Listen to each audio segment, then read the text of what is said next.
কমলপুৰ সমষ্টিৰ অন্তৰ্গত বনমজাত মন কি বাত অনুষ্ঠানত অংশ ল'লে বিধায়ক দিগন্ত কলিতাই। কমলপুৰত নিৰ্মাণ হ'ব জুবিন গাৰ্গৰ প্ৰতিমূৰ্তিৰ লগতে উৎসৰ্গিত বিদ্যালয়। ৰৈ ৰৈ বিনালে ময়ো চাম, ৰাইজেও চাওক বুলি বিধায়ক কলিতাৰ ৰাইজলৈ আহ্বান। বাহিৰৰ বায়ু পানী খোৱা লোকে কি বুজিব, অৰুণোদয়ৰ মূল্য বুলিও বিৰোধী কটাক্ষ বিধায়ক দিগন্ত কলিতাৰ। আমাৰ প্ৰয়াত শিল্পীগৰাকী মৰমৰ শিল্পীগৰাকী জুবিন গাৰ্গক শ্ৰদ্ধাঞ্জলি জ্ঞাপন কৰিছো। অকল মই নহয়, প্ৰত্যেকজন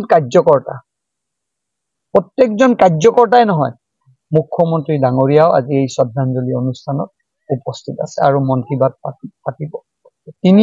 তিনিটা আমি প্ৰতিমূৰ্তি স্থাপন কৰিম, 3টা মণ্ডলত আৰু 3খন বিদ্যালয় আমি ইতিমধ্যে ঘোষণা কৰিছো। সেইটোৰ উপৰিও বিভিন্ন অৰাজনৈতিক সংগঠনে মোক বিচাৰিছে, মই বৰহাটাত বিচাৰিছে, এখন বিচাৰিছে মোক মুক্তাপুৰত, আৰু যোনে বিচাৰে আমি সহায় কৰিম। শেহতীয়াকৈ যোৱাকালিৰ পৰা এটা খুব ট্ৰেণ্ডিং চলিছে, নাগালেণ্ডৰ 6000 টকীয়া কুকুৰ আৰু 1250 টকীয়া অৰুণোদয়ৰ মহিলা, এটা খুব বিতৰ্ক, নিশ্চয় আপোনাৰ দৃষ্টিগোচৰ হৈছে, কি ক'ব? মোৰ কাৰণে 1250 টকীয়া আঁচনিটো মোৰ কাৰণে জীৱনৰ গৌৰৱী আঁচনি, মোৰ কাৰণে অন্তৰৰ হৃদয়ৰ আঁচনি। বিদেশত থাকি বিদেশৰ বায়ু বতাহ লোৱা ব্যক্তিয়ে এই 1200 টকীয়া আঁচনিৰ মূল্য বুজি নাপায়। যোনে অসমত জন্মগ্ৰহণ কৰিছে, যোনে গাঁৱত জন্মগ্ৰহণ কৰিছে, যাৰ সম্পৰ্ক গাঁৱত আছে, সেইজন নেতাই বুজি পাব, সেইজন কাৰ্যকৰ্তাই বুজি পাব যে গাঁৱত থকা 1250 টকাৰ মূল্য কিমান। আৰু মই ভাবো এই 1250 টকা আমাৰ 12 কোটি টকাতকৈও মূল্যৱান এই আঁচনি, আৰু সেইকাৰণে আজি অকল অসমতে এই আঁচনি বিখ্যাত হৈ থকা নাই।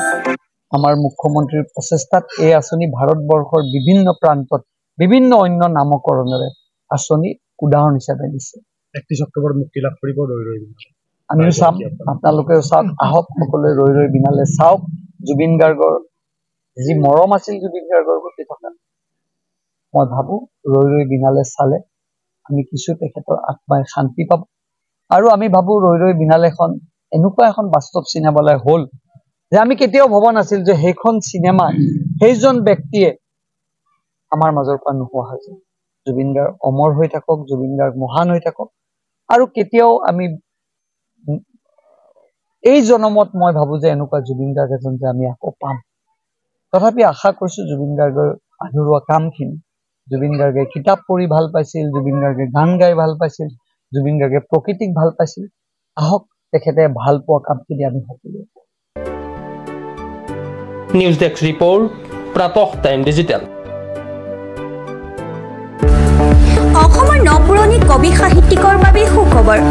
প্ৰভাতী অসম সংবাদ গোষ্ঠীৰ দ্বাৰা পৰিচালিত সাপ্তাহিক কবচে আয়োজন কৰিছে এখন কাব্যগ্ৰন্থৰ প্ৰতিযোগিতা। সগৌৰৱেৰে 30টা বৰ্ষত খোজ থোৱা অসমীয়া সাপ্তাহিক কবচ কাকতখনৰ উদ্যোগত কাব্যগ্ৰন্থ প্ৰতিযোগিতাৰ আয়োজন কৰা হৈছে। 2022 চনৰ পৰা বৰ্তমানলৈ প্ৰকাশিত অসমীয়া কাব্যগ্ৰন্থ দুকপিৰ লগতে লেখকৰ সম্পূৰ্ণ নাম ঠিকনা সঠিককৈ লিখি অহা 30টা মেম্বৰৰ ভিতৰত তলত দিয়া ঠিকনাত ডাকযোগে পঠাব পাৰিব। আমাৰ ঠিকনা সাপ্তাহিক কবচ, প্ৰভাতী অসম সংবাদ গোষ্ঠী, বিজয়নগৰ ডাকঘৰৰ সমীপত, কলিতা মাৰ্কেট, 3য় মহলা, জিলা কামৰূপ অসম 781122।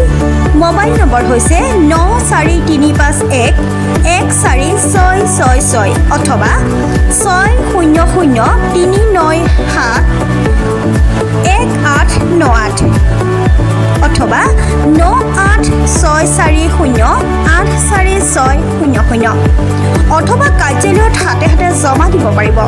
এই প্ৰতিযোগিতাত বয়সৰ কোনো সীমা নাই। অহা জানুৱাৰী মাহত ফলাফল ঘোষণা কৰাৰ লগতে বঁটাসমূহ বিতৰণ কৰা হ'ব। সকলো প্ৰতিযোগীকে মানপত্ৰ প্ৰদান কৰা হ'ব।